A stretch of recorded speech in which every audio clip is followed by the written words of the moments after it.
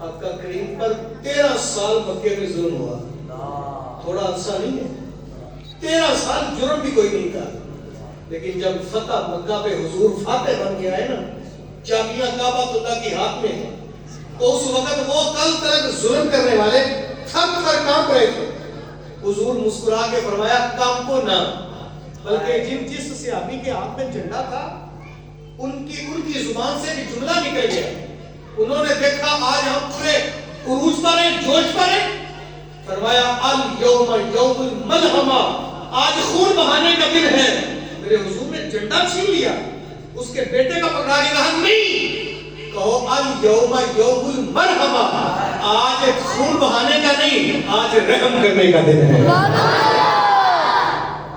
حضور نے پوچھا کافروں سے تم میرے پہ کیا توقع رکھتے ہو، چونکہ آج چابیاں میرے ہاتھ میں، آج میں محمد غالب آ گیا ہوں، چاہوں تو تمہیں کچل کے رکھ دو، کیا چاہتے ہو، کیا توقع رکھتے ہو؟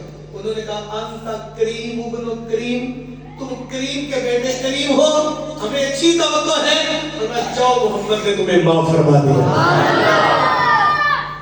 اچھا حضور درس دے رہے تھے، عبداللہ ابن السلام نے حضور کی زبان سے لفظ سنے، اتنے پسند آئے تو مناظرہ کرنے لگے۔ حضور نے پوچھا عبداللہ ابن السلام کدھر آئے ہو؟ عرض کی حضور میں کلمہ پڑھ کے مسلمان ہونے۔ سمجھ لگی بات کی؟ اب میں بات کو مختصر کروں چونکہ ٹائم بڑا شارٹ ہے۔ اب انہوں نے کلمہ پڑھ لیا، یہودی پریشان ہو گئے، عبداللہ ابن السلام تو نے نہ کوئی سوال پوچھا، نہ کوئی اعتراض کیا، نہ کوئی معجزہ مانگا، دیکھتے ہی تو نے کلمہ پڑھ لیا، تو نے تو یہودیت کی ناک کو خاکالود کر دیا۔ کوئی بات کرتا، ہمیں پتا تھا تم ہار گئے ہو، کیا تمہیں نظر آیا کہ تم نے کوئی بات ہی نہیں کی؟ تو جو انہوں نے لفظ کہے وہ سن لیں۔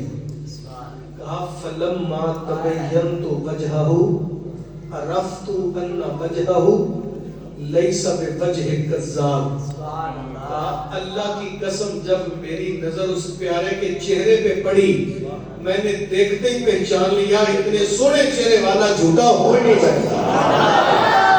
دیکھنے والے کہا کرتے ہیں اللہ اللہ، یاد آتا ہے خدا دیکھ کے صورت ہے۔ اب آپ نے ایمان قبول کیا، آپ کے دیکھا دیکھی 60 لوگ مسلمان ہو گئے۔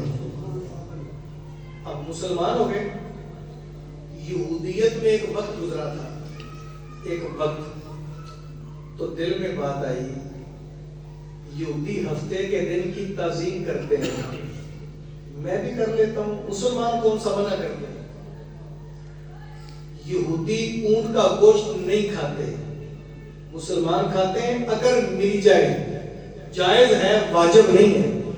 کتنے لوگ ہوں گے آپ میں سے جنہوں نے ابھی تک بھی نہیں کھایا ہوگا؟ مل جائے تو ٹھیک ہے، نہ ملے تو واجب ہے۔ تو میں نہیں کھاتا، یہودیت بھی باقی رہے گی، اسلام کے اندر بھی برہم رہ جائے گا۔ اب جب یہ بات حضور تک پہنچی تو اللہ نے قرآن نازل کر دیا، جبریل جاؤ مسلمانوں سے کہو ایمان لائے ہو تو اسلام میں پورے داخل ہو جاؤ۔ صحابہ فرماتے ہیں ہم مکے میں تھے تو مکے کے جو کافر تھے وہ بال سیدھے بناتے تھے، بلکہ درمیان سے مانگ نکالتے تھے۔ مکے کے کافر بالوں کی مانگ نکالتے، حضور نے ہمیں کہا کہ تم بال سیدھے بنایا کرو، کافروں کی مخالفت ہو جائے۔ ہم سیدھے بناتے رہے، جب ہم مدینہ آئے تو مدینے کے یہودی بال سیدھے بناتے تھے، حضور نے فرمایا اب تم درمیان سے مانگ نکالا کرو، یہودیوں کی مخالفت ہو جائے۔ کیوں؟ اسلام کا مزاج ہے من تشبہ بقوم فہو منہم، جو جس قوم سے مشابہت رکھے گا وہ انہی میں سے اٹھایا جائے گا۔ اب ہم غور کریں ہماری شادی کہاں سے شروع ہوتی ہے، کہاں جاتی ہے؟ پہلی بات تو رسموں پہ غور کریں، رسم حنا بے حیائی کی رسم ہے، اس میں کوئی عزت والا کام نہیں ہے۔ ہماری بچیاں، ہماری مائیں بہنیں باہر سڑکوں پہ آ جاتی ہیں، ہاتھوں پہ مہندی پکڑی ہوئی ہے، نیمڑیاں لباس ہے،